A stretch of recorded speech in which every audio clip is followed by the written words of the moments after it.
Welcome to Bodies, Blunts, and Books. I'm Tay, and this is Em, and we're two longtime friends who love thriller novels, questionable characters, stoner tangents, and a twist we didn't see coming.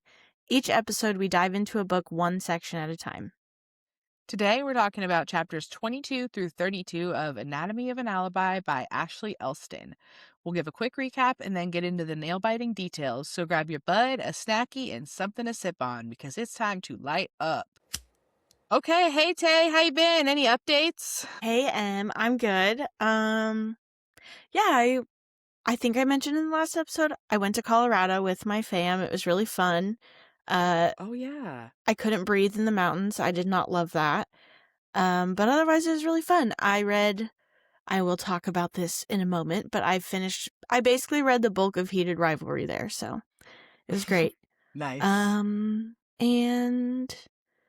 yeah. Roller derby, we're in it. We're starting month 3, and our first bout is at the end of March in Kansas City. And I'm really nervous. Kansas City's crazy. They have a huge venue and huge crowds, so. So yeah, I think that's all I've got going on, really. How about you, Em? I do have an update. Okay, so I wish this was a better update. I wish I had more, but it is what it is. And still it's too weird not to bring it up. So, 2 days after we recorded our last episode, I'm dilly-dallying around on my little phone, and what do I see? A Snapchat friend request from the man who recommended Bunny to me. No. Oh my god. I know. This was Okay. 2 days after we recorded? Yes. Oh my god. I'm just going to call him Bunny from here on out to make it easier. I love that. As I mentioned last time, I have not talked to this man in like 6 to 9 months. And then randomly, the book he recommends comes off hold. I'm reading it. And then within 48 hours of me telling his origin story, he has come out of the woodwork. That's like actually crazy. Is this manifesting? Is that what manifesting is? Maybe you summoned him like the bunny in the book. I think so. Oh That's my crazy. God. So I added him back just for the lore, and I really tried to make something happen, but because I wanted this story to have a good ending.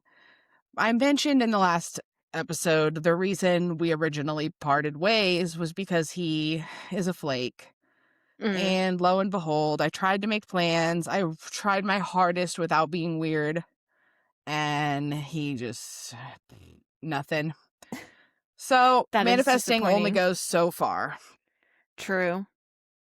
That is a crazy coincidence, though. I mean... I know. It was too crazy not to share. Yeah, absolutely. Did you ask him, or did you tell him about Bunny? Did you say, hey, by the way, I'm listening to Bunny? I was like, oh my God, it's crazy that you're hitting me up because look. And then I sent a screenshot of the library app with the book. And I was like, I put this book on hold the last time I saw you, and it just came off hold, and I'm reading it now. And he didn't think it was that crazy. He was like, oh, cool. I don't know. He didn't get it. Oh my God, of course. Fine. It didn't mean anything to him.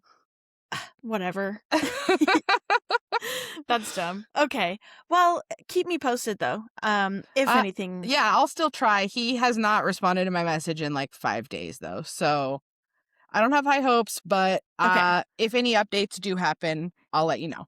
Yeah, I'm eager to hear if so. There will be other things, of course. Of course. Other things will come up. So are you reading any books? Oh, well, Bunny. Do you want to talk about Bunny? Yeah, I had to finish it because it was due back to the library. I don't have a lot. It was weird. Like, I think it would have been better if I had physically read it. I just listened to the audiobook. And I just was so confused that I finished it and I was like, I don't get it. Yeah. It's fucking weird. I don't know. It's hard to give a review when you're just confused. I can't say if it was good or bad because I don't understand. Yeah, that's so fair. Yeah, it's definitely something. It's weird as hell, that's for sure. Weird as hell. I really could never tell where it was going to go. I'll say that much. Yeah, that's true. Yes. And I kind of, spoiler alert for Bunny, I guess. I couldn't tell. I felt like she was maybe just imagining her friend Ava, and then it turned out Ava was a swan, but so I was just kind of confused. Did she turn the swan into a person like the Bunny Boys, or I'm still confused, I guess. Yeah. I need to do some researching. No, it's very open-ended. There's also a sequel, but I don't know. Oh. I thought Bunny was a fun read. I liked it. It was confusing as fuck, and I don't think it fully made sense. I still had fun. But that being said, I don't really think I care about the sequel, so I don't know. Yeah, I don't care about the sequel either. Yeah. It was a fun little fling of a book. That's all. I just didn't have a whole lot to say about it. But what do you got for honorable mention books? Heated Rivalry. I loved it. That's all. I read it in like 3 days, which is fast for me. They're easy to get through, though. They are easy to get through. I just I sit down and read for like 10 minutes and then get up and do something constantly. So it takes me forever. It's really annoying. But I love reading. I mean, this is really nice. Yeah. Not me. Could not be me. I say. I like the Heated Rivalry books, or Game Changers is what the series is called. I've been listening to them because I got a bundle or whatever for audiobooks of them. I finished Tough Guy, which was the third one with Ryan Price and Fabian. I don't know his last name. And then I started Common Goal, which is about, oh God, Eric is, I don't remember his last name. He's a goalie. Eric Bennett. Eric Bennett. Yes, he's a I goalie remember. for the New York Admirals. Yeah, he's on Scott. He plays he's with one of Scott's friends. Yeah. He's Scott's friend. And Scott and Kip are like in it a lot. Okay, cute. They're not the main characters. And then I think, so from book 1, Game Changers, Kip has a friend who's like the bartender who he flirts with sometimes, Kyle. Oh, yeah. That's the other, like, romantic Eric lead. Bennett and Kyle. Uh-huh. And Kyle. I remember Kyle. Okay. Wow. It all intertwines. Gay hockey world. Small world. I feel like we've talked about this, but like book 1 was like sex. And then book 2 was like sex. And then book 3 was like sex. And then book 4 was like sex. And book 5 so far is like sex. Like it's less. But do you still like them though? Like, are they? Yeah, I still enjoy them. Okay. And I don't know. They're not hard to like comprehend. Like they're just kind of candy for your brain. Yeah, and I love that from time to time, like interspersed with the good stuff. Well, it's good too, but you know what I mean. Mix it up. I have Project Hail Mary is going to be next on my list. I've heard it's amazing. I know a lot of people enjoy that one, so I thought I'd switch it up to something that's actually good. I will say I just couldn't listen to the narrator for Tough Guy, but it's going to become He's the original narrator. Yeah. No, I feel you. I listen to the Game of Thrones books on audiobooks, y'all. That's the shortest one is 24 hours. Jesus Christ. And that narrator's horrible. So if I can listen to that, I can listen to anything. You're so strong. Yeah, I just the main character of Tough Guy is so self-deprecating, and I guess that's fine, but something about it being verbally in my head in that horrific voice, I was starting to be like, I'm going to commit homicide. I liked Tough Guy a lot, but that's what I'm saying. It wasn't horny. It was like, it was more emotional. I don't know. Yeah. She really, I was even getting a little tired of the sex scenes in the first one. I was like, okay, this is hot, but I'm a little bit like, I get it. Calm down. I'm a Kroger. I was like, bro. So I think, but I was also telling Ben today, Heated Rivalry is one of the rare occasions where I would say watch the show first. Oh, agreed. So you can picture the people. Yeah. Everything they changed for the show was either like logistically, I see why they did it and it was good, or just straight up better. Like, so fucking good. I don't really have anything else to say though, other than that, because it's just the usual, like, I'm feral, I'm foaming at the mouth, I want to touch their butts, stuff like that. Usual. At the time of recording this, the SNL with Connor Story just came out this last Saturday, but have you watched it yet? I haven't, because I'm going to be too, like, ready. giddy and just, like, crazy about it. Like, I'm in fucking middle school again. I need to, like, sit down and have nothing else going on, like my phone put away, and just watch it. And I just haven't had the time to do that yet. Yeah. And like I said, I just get like so excited and I'm like, duh. I don't know. I just get crazy. It's like when we were obsessed with MCR all over again.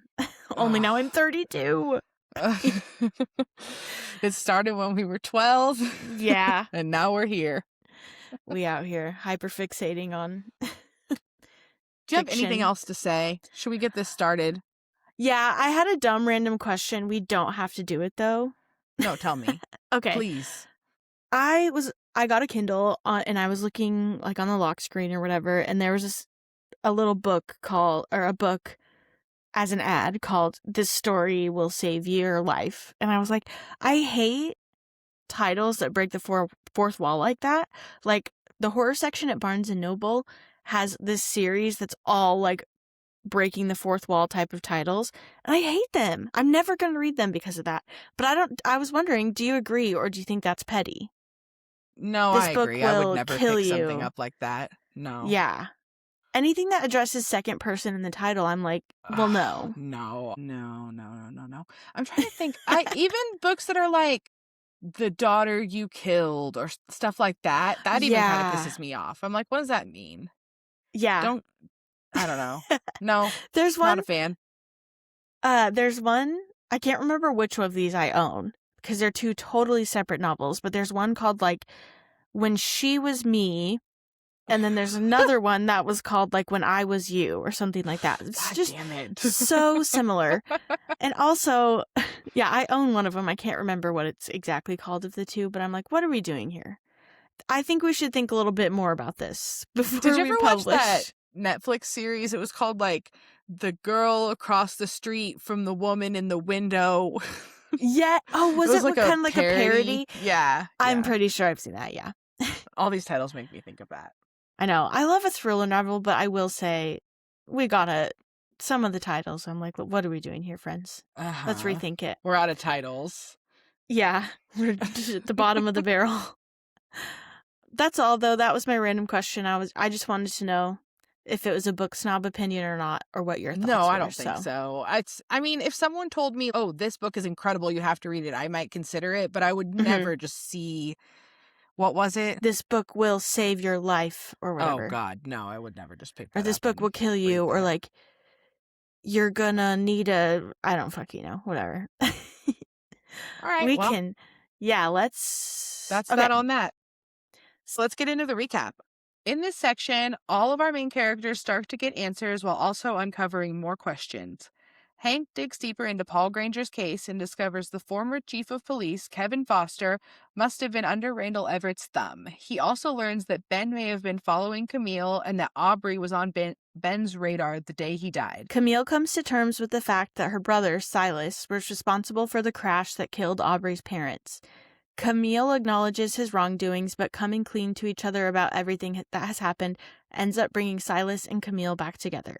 After not hearing from Camille and finding out about Ben's death, Aubrey ambushes Camille at the Rosary. Both women acknowledge that they need to stick together in this, while silently knowing that the other would turn on her if she had to. Aubrey thinks that she will be able to lay low, but that plan is thwarted when someone plants the murder weapon in her bedroom and she's barely able to avoid the police finding it. Woo-wee, this section. So true. I was on the edge of my seat. I know. I feel like episode 3 is always going to be good if we continue to do this 4-part series. It's just the natural climax. It's true. Okay, my first question, not really a question, but I need to start with the reveal that the man Aubrey chatted up in the bar in St. Francisville, Chantilly's, was Silas. And I had a feeling that the mystery man would come back later, but I obviously had no idea it was going to be Camille's brother. So any reactions? I don't really have a question. I was just hyped. Yeah, that had me saying, because I don't know, I could have seen it maybe being, well, no, not Deacon. She knows Deacon. She wouldn't have had that thought process. But I don't know. I was just not expecting Silas. I guess I don't know who, but I was scandalized. I was titillated. I loved it. I thought it maybe would be someone who would come back later, not someone we already knew. Yeah. Yeah. So true. Yeah, that's kind of what I was thinking. But yeah, I was thrilled. I loved it. I was thrilled by this thriller. Let's talk about Kevin Foster. We find out that he's been keeping insurance in the form of evidence for every crime Randall Everett had him commit or cover up. We also find out that Paul Granger wasn't the only person Kevin Foster had told about this, creating a new and unknown list of suspects. First of all, do you find Kevin Foster's character more of a villain or a coward, especially considering he never actually did anything to help any of these people he tried to confess to? I said he's a villain and a coward. Bold. Caps lock. Yes, so true. I wrote, yeah, he feels villainous to me. I don't know, maybe this is just personal perspective, but someone, quote unquote, finding God when they're knocking on death's door is already just such a cliche and just disingenuous. But then to act like, oh, I have all this evidence that will exonerate you, but not doing a damn thing about it, that's shitty. That's villainous. And He then, of course, sucks. Randall Everett is the villain or whatever, you know, but as someone in a position of power, which the police chief is, like, it just makes it almost worse because you had a duty to help people, and instead you're dirty. Dirty. Yeah. Threatening too, like a violent aspect too. It's just wild. I hate that kind of, yeah. It's just so true. It is a cliche, like, it's always sus. You found God. Yeah, it's so disingenuous of him Yeah. he's like, oh, I have evidence that will exonerate you, but then he never did anything with it. He had months to do something and he didn't. He didn't. He's a villain and a coward. A little bitch. A little bitch. Yeah, he sucks. We hate him. Follow-up question for that.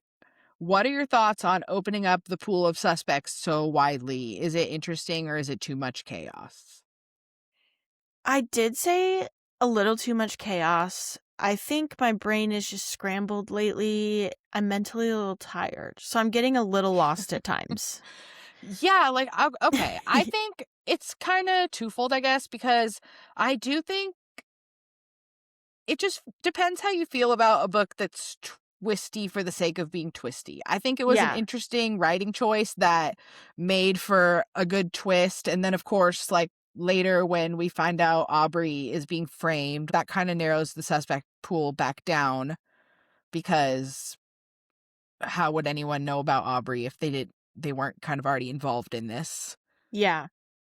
I don't know. I think it just depends on how you feel. Like, I know a lot of people don't like Frida McFadden because her work, well, a lot of reasons, but I enjoy a good twisty, like, ooh, what's going to happen? Ooh, had me there. Ooh. So sometimes that can be good. It just Agreed. depends how you, but yeah, I don't know. If you like that, then I feel like it made for an interesting twist in this book. But I could see people not liking it also. Agreed. It's A lot of moving. Well, it is just a lot of moving parts too, though. I do frequently have to double check, like, oh shit, no, this is the day of the alibi. Oh wait, no, this is actually the morning after. Oh wait, now we're 10 years in the past and we're the dead guy. So if I wasn't taking notes, I would constantly be like, what? Who? What? Yeah. Yeah. And so that can get to be a little much. And I think adding that much detail does it's easier to plant all these threads. So I am also giving a politician's answer. It just depends on what you like. I don't read a ton of thrillers in this type of format with all the twists, so it's fun from time to time. It gets repetitive if you read it a lot, I would say, which I do. Exactly. Exactly. Ben uses the term "your head buried in the sand" more than once to describe Camille's blissful ignorance about her father's criminal activities that allow her to lead this charmed life. Do you think there's any hidden significance or possible foreshadowing to this? What do you think the author's intention is here? I felt like there was something there. It came up multiple times from different people's perspective that Ben was jealous of Camille's lifestyle and also bothered and upset that from his perspective, she was just kind of looking the other way and reaping all the benefits. But, I don't know. I just felt like that's going to come back in some way.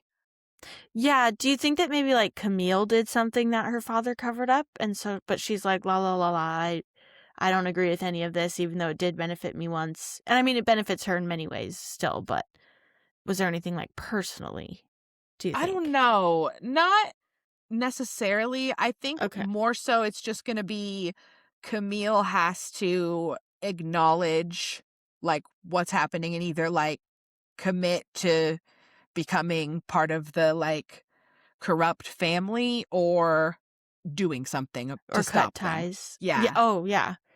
Even to stop them, yeah. Yeah. something. I don't know. I just feel like the way the author has planted that in there stuck out to me. Mhm. Me too. I think there's something, I don't know. At both Ben's rosary and the interview with Detective Sullivan, Hank notes that Camille looks like she's been crying and appears genuinely devastated and points to this as proof of her innocence. Knowing Camille was trying to leave Ben and wasn't particularly fond of him, what do you make of this? Could her grief be genuine because even though she wanted to leave him, they still had a life together, or is this just all an act? What do you think? Do you think it's an act? Another politician's answer. I think, well, okay, first, actually, I want to say last time we talked about we didn't have any point of view scenes from Camille or Aubrey after the alibi, after that night. Mhm. Um, and so we finally got that. We Mhm. got at least two, I think, from both of them that have taken place after Ben is found murdered. Mhm. I think that helps me to kind of feel more comfortable that Camille and Aubrey aren't the murderers. Neither of them is the Oh, murderer. yeah. Um, but sorry, I am high, y'all. Back to the question though. I feel that Camille's grief, it seems a little bit put on. Like, um, she might be pulling from a place of like, yeah, I'm sad because I lost someone that I had in my life for so long. But I think more than anything, she wants to be seen looking upset and devastated. I think I agree with that, because that kind of has me thinking, do you think maybe she could have been paying someone off to kill him? Hmm. Maybe. I So she hope didn't, but not. she knows? I think more than anything, she just knows she looks suspicious. She Okay. knows the spouse is always going to be the first Yeah. suspect or whatever. So she wants to make sure she's seen looking devastated just for appearances, especially the way she was brought Mhm. up where appearances are everything.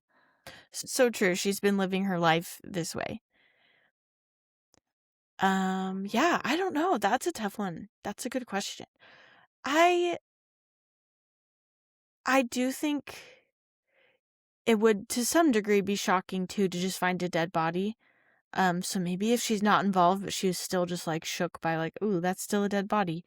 But she did want to get out so badly that it's like, It's all just so convenient because she wanted mm-hmm. this. She was like going home to tell him she wants a divorce, and then, oh, Yeah. don't have to deal with that now. Yeah. It's very convenient. That's a good way to put it. Very convenient. But it feels convenient for a lot of people because it still is convenient for Hank too that he was about to lose his practice and Right. now he inherits the whole he's Ben's executor of his will. But I'm standing by. I don't think Camille, Hank, or Aubrey are responsible for the murder of Ben. Agreed. I don't think that. I think, number one, I don't. If Hank is responsible in some way, I will be mad at this book, as we have already Yes, said me too. several times. Yes. Several times, because you can't do a first-person perspective where someone's lying in their head. That's so bizarre. Like, it just doesn't work. And so if that is the case, I'll be pissed. Me too. Um, I think there's a so way it could be Camille that I wouldn't be that mad about. It would have to be done right. for sure. I think I trust Aubrey and Hank more. Aubrey shows up at Ben's rosary and confronts Camille. They both realize the other has been withholding information and motivations. Who do you think is more justified in feeling betrayed here, Camille or Aubrey? Ugh, okay. This is hard for me because they're both really just in it for themselves. Mm-hmm. What do you think? Do you have anything to say? I don't know. I mean, because it's on the one hand, like, Camille approached Aubrey, but Aubrey kind of put her in a weird spot where she was like, no, we're going to do something about this. So they both kind of instigated this situation, and it's kind of snowballed. So it's just hard because they're both hiding things. They're both acting a little impulsively almost. I mean, this did require a lot of planning, but maybe not so logically. I don't know. Yes. I do feel like Aubrey, well, gosh, they're both victims. Aubrey just feels like a little bit more of a sympathetic victim, though, because she lost her parents because of Camille's family, basically. Yes, agreed. I was just thinking, like, tit for tat, what has each one of them done to each other? Aubrey obviously is lying about her motives, and she hasn't said anything about Paul Granger, really. She didn't tell Camille she went to go visit him. Yeah. Is she really hiding anything else from Camille? I mean, I guess that's pretty big, her entire motives, but I don't know. Yeah, I think we haven't gotten enough of why Aubrey is this involved just yet. Like, she's also hiding something. I agree. There's just something that's going to come out next section. Yeah. And then what about Camille? So she lied about being caught by Ben because she goes to switch back with Aubrey at midnight and doesn't mention that she was caught by Ben, and then she spied on Aubrey for the last couple hours or whatever. Yeah. For sure. I don't know. I think Camille, I feel like it seems like Camille is hiding more. I think so too. Than that, at least. So it's hard to say. I think we can't answer this question until we finish the book. True. I will say, I think Camille is acting, she's probably keeping so much to herself because she's kind of working alone. She has Hank, but Hank's also dealing with a lot of shit. Whereas Aubrey has like her whole house behind her. That's true. That's a good point. Aubrey has kind of people to go to be like, what the fuck is going on? And her housemates so far don't seem like they've been hiding things from her. The only person that Camille really has is Silas, and even that is a little bit untrustworthy.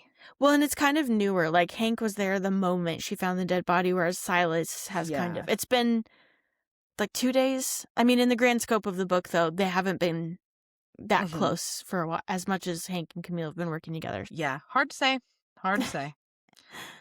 I think what you said earlier, though, Aubrey does feel more of like a sympathetic victim. Yeah, I think so. Camille's just some rich bitch.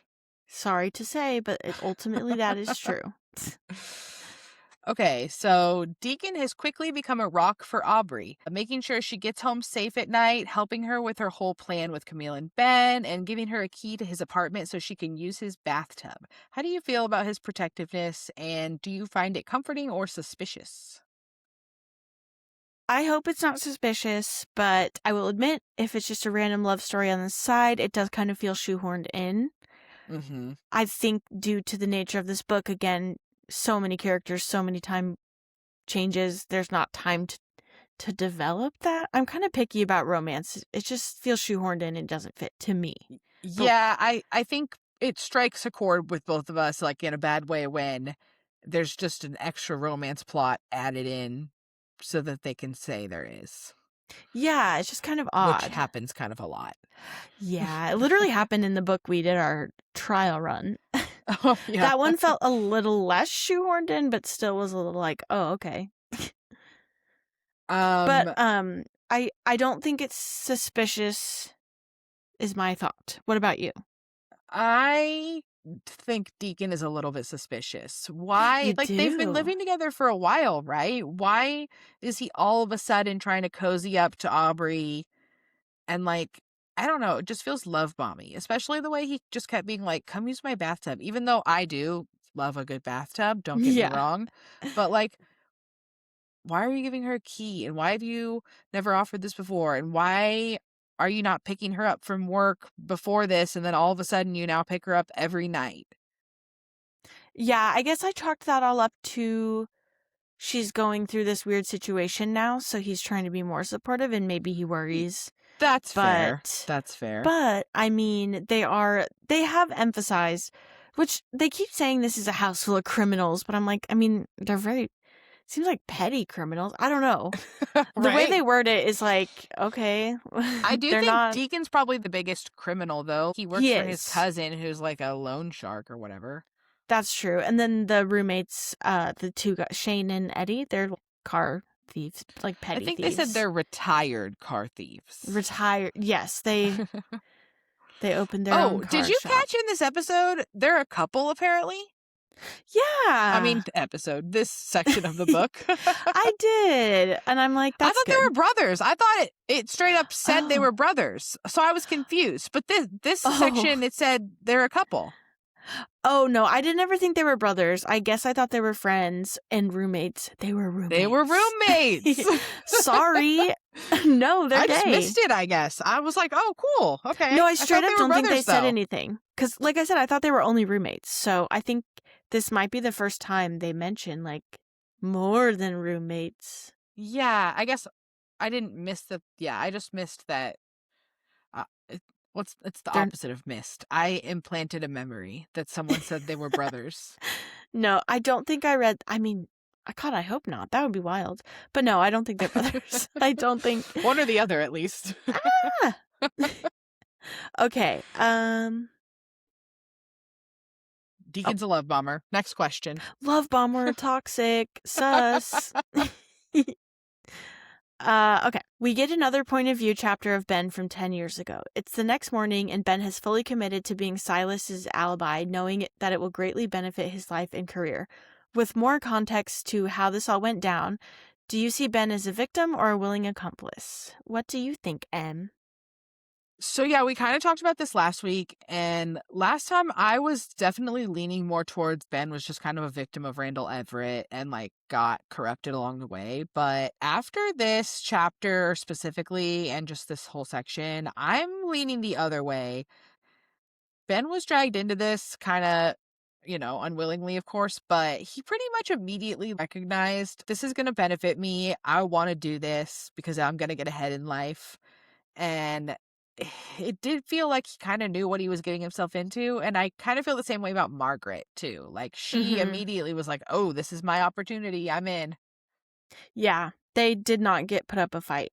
I basically thought the same thing. I think he's definitely a willing accomplice. Like, from the start. Yeah. I said in the first flashback, it felt like a more sympathetic accomplice because, in the first flashback, he mentions all he wants to do is help his mom. Well, that's not all he mentions, but that's like his priority is like, oh, this could help my mom. But then it's almost like he gets comfy with the idea, and then he's like, he literally says in this next flashback, he wants the money and power and like the notoriety. So it's like, oh, well, didn't take you long to... Sure, Jan. So I was like, at first I was like, yeah, you're a willing accomplice, but I kind of feel for you. I keep almost saying accomplish. But in this one, I was like, okay, bro, now I don't feel so much like sympathy. Yeah, I totally agree. Yeah. Okay. Camille and Silas finally come clean to each other over the course of a few different conversations. They also learn from Detective Sullivan that the time of death was between 6 p.m. and 8 p.m., which is shortly after Camille left the house and before they met up in St. Francisville. At one point, Silas directly tells Camille that he didn't kill Ben, but Camille reflects back on the fact that Silas asked her not to return home Sunday morning and instead to go to his house. What is your take on this? Do you think Silas killed Ben, or does he at least know who killed Ben? I actually didn't, again, the time jumps get me sometimes, and I didn't put it together that Silas was like, don't go home Sunday, go to my house. Okay, yeah. So they talked on the phone after Ben catches Camille and they talk or whatever. She leaves, gets in her car and calls Silas, and they have this whole heart-to-heart on the phone. And then Camille goes to like spy on Aubrey, and she's like at the in the parking lot of Chantilly's. And then that's when Silas shows up. He was supposed to be going to meet Ben at the house. And oh yeah. Camille asks him what happened, and he says, I didn't see Ben. He wasn't home. If he was, he didn't let me in. And then that scene they talk a little more, and then he goes inside to chat Aubrey up. So, and then that was also when he said, don't go home tomorrow morning, go back to my place. Okay, yes. So that's sus as hell. Yeah. Go back to my... Yeah. So he knows something. I think at least he has to know something. I don't think Silas is the killer, though. Here. I forgot I made this note. Oh, wow. Okay. I think Margaret might be the killer. It felt like the way Silas was phrasing things was specifically trying not to lie while also not to implicate anyone. He says he didn't kill Ben, but I think that he probably called Margaret after he got off the phone with Camille, and maybe Margaret then went back to the house to talk to Ben again, and then things got heated and she just stabbed him spur of the moment, in the heat of the moment. And then I don't know how much Margaret knows about Aubrey in current day and all that, but yeah. I could see her just going along with anything afterwards to just keep herself and Silas safe. So true, M. Oh my gosh, put M on the case. I forgot I thought that. Wow. Y'all, I smoke way too much weed. I forgot I thought that. I left it in a note for myself. A little nugget. Wow, thank you, Past M. That's wild. You might have just... I took an Adderall before I wrote that, so I must have been on one. Incredible, yeah. Adderall M at it again. That's my good. Most productive hours of the day. What can I say? Yeah. Okay.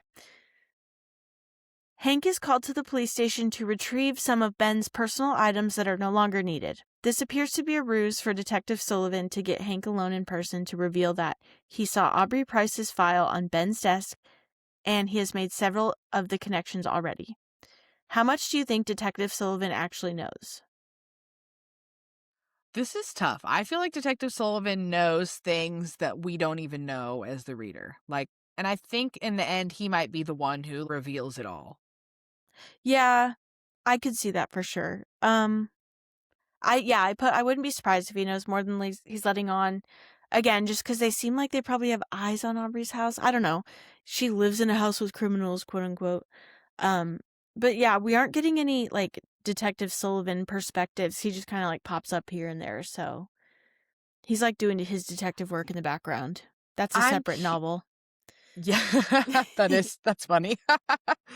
I'm curious to know, okay, so he knows about Ben investigating Aubrey and all that, and then obviously someone is setting Aubrey up, the police show up because they get a tip that the murder weapon is there or whatever. So I'm just curious,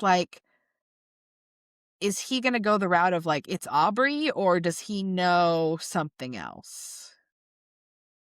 Oh, yeah. I don't know. Hard to say. Either. It's hard to say. I want to finish this book. I want to know how it ends. I know. I'm excited to finish this one. Well, yeah, okay. That's all I got for that one. I think he knows a lot. Yeah. We just don't know. Aubrey comes home from work to find that while her housemates threw a birthday party, someone had planted Ben's hunting knife in her drawer. Shane and Eddie help her hide it just before the police arrive, and despite a thorough search, the police leave empty-handed. Who do you think planted the knife? I think I started to type a note. It said, "This one really stumps me, comma." And it just ends. Yep. Good game. That's what I guess it stumps me, comma. That's all. I was genuinely stumped. I was like, huh, I did not expect this to, I don't know. I wasn't expecting that to happen. And then they handled it so smoothly that I was just like, okay. I truly did not have any thoughts about that. Shane and Eddie, good looking out. Just, I know. Yeah, we can hide that for you. I know. They They moved quick. I loved that. But what do you think? Who do you think planted the knife? I was truly shook. I don't know. Well, so if we're going with my theory that Margaret is the killer, I guess I think she probably went to Randall Everett after that and was like, oh, I fucked up. I killed him. And Margaret, then you said, went to Randall? Margaret. Yeah, she goes to Randall because she's like, oh, I fucked up. I killed him. So I think it was probably just like one of Randall's PIs. Don't we already kind of know he has like people spying on like Camille and probably others? Because Silas tells Camille that their dad knows about such and such. Yeah, through his PIs. And like, so he probably he has lots of shady people in his payroll. I think it was probably just it was Randall Everett via someone he's paying. Yeah. Absolutely. Okay, yeah. That actually makes a lot of sense. It was probably Randall Everett's idea to frame Aubrey. He was probably like, "Oh shit, this isn't good, but we can pin it on her." How do you keep track of all the lies? I would be like Camille. I'd be like, honestly, leave me out of it. I take really thorough notes, Tay. I listen to it once, and then I go through, and you're not talking about the... I meant like as Randall Everett. Like, wouldn't it be exhausting? Yeah, girl. And then you have to make sure you know who's like your real ride or dies, because everybody's in it for the money and the backstabbing. When you play the Game of Thrones, you win or you die. Honestly, I would be like Camille, though. I get it, girl. I'd be like, just let me go to the spa and go shopping. Fuck off. Leave me out of it. No, I agree. Sounds exhausting. That's it for questions. Let's move into predictions. So, who do you trust the most? Hank, Aubrey, or Camille? I can't believe I'm saying I trust this man, Hank. I do trust him. Fictional men are different. Aubrey. They're built different. No, Hank and Aubrey, I think I trust the most. Hank first, Aubrey second, Camille third. What do you think? I pretty much agree. Hank first, definitely. We just get too much point of view of him. I've been talking about Game of Thrones a lot this episode, but I saw somewhere George R.R. Martin talking about how Bran could never have been a point of view character in the books because he just knows too much. Like, there's no way to write it where it's not just giving things away. Yeah. So I think that kind of same principle applies to Hank, where he doesn't know enough that he's okay to be the main point of view character and that we're getting a lot of this like info from. Yeah. I agree. And he's like, him being the lawyer too, like he's able to gather info in a way that's realistic because he has that knowledge. You saying him being the lawyer kind of just made me think too, like, Ben couldn't corrupt Hank. He tried to get Hank to turn dirty and like give him all the info on who he could blackmail at the DA's office, and it didn't work. And that's why Ben was trying to dissolve the partnership, because he couldn't corrupt Hank. So it would be very out of character for Hank to be, corrupted I think in the end. I don't think Ben, maybe it was Silas, described Hank as naive. Someone described him as like naivete. I think it was Silas, naive. Yeah. So I just don't think he's figuring things out as we are. At least we're being led to believe that. He's our eyes into the story. He is. Is there anyone else you don't trust? I'd like to ask you counter question. Is there anyone else you do trust? I think everyone's sus. Everyone's sus. Is there someone that... Let's see. I trust... I was going to say Serenity, but I kind of don't. She's weird. Me too. She's too I can't read her. Have people over and throw a party when they're in chaos. Yeah. Agreed. Is there anyone It was like her trust? boyfriend's birthday party. Have it at his house. I know. No, sorry. Just Hank. Maybe Aubrey. Hank and maybe Aubrey. They seem like the most reliable so far. I still don't trust Ben's assistant. Lila, that bitch. Was it Lila or is that Hank's assistant? Oh, wait. Ben's assistant is Trisha, right? Yeah. Yes. Okay, Trisha. yeah. Sorry to Lila. I got my eye on you, Trisha. She's hardly been in any of it. I know. She wasn't in this section at all. Suspicious bitch. I don't know. She's sus, all right. I got a bee in my bonnet about her. Not a bee in your bonnet. I'm kind of suspicious of Deacon, too, like I said. Yeah. Like, it's okay, love bomber. Yeah, what's your goal here? All right, we've made a lot of predictions about who the killer is already, but let's just lay out our official predictions here. Who do you think killed Ben? And if not the same person, who do you think is framing Aubrey? Okay, well, I've already just said mine, so yep, I blew you my sure load did. too early. Sorry. I don't know why I continued. No, it's okay. Margaret killed Ben during an argument and then went to Randall, who's now responsible for framing Aubrey. You should do it like Clue. It was Margaret in the office. Ben with the hunting knife in the office. Amazing, thank you. You're welcome. Do you have any other? I like that theory. I think they're trying to get us to believe it's Silas. I wouldn't be surprised if it was Margaret. And then I think Silas is a red herring. He's too convenient. Agreed, because he's already killed before, quote unquote. But wait, okay, am I high, or did we say that Margaret probably crashed the car? Oh, no, we didn't. Okay, that was something I was thinking. What if Margaret was the one that crashed the car, but Silas was so drunk that she was easily like, no, babe, it was you. Like, it was babe, you crashed us. You crashed us. Babe, what were you thinking when you crashed us in the car? That never even occurred to me. That would be a real twist. Yeah. And then, so she could just have gotten Randall like, oh no, Silas, your idiot son, crashed this car. Don't worry, I won't say anything. Yeah, you can trust me. Yeah. Maybe, because Silas also was confused. I mean, he was drunk, but he was like, what? What's going on? But, okay. So I think, and then obviously Randall, Silas, all the usuals, they're framing Aubrey for sure. Okay. We've made our predictions. Locked in. Yeah, locked in. Well, that's all for chapters 22 through 32 of Anatomy of an Alibi by Ashley Elston. Next episode, we will be sparking up a discussion on chapters 33 through 42, which is the end of the book. Until then, may your blunts be rolled and your plots be twisted. And if you liked this episode, find us on all the social medias at Bodies, Blunts, Books. I'm Em, and this is Tay, and we are Bodies, Blunts, and Books. We'll see you next time. Bye!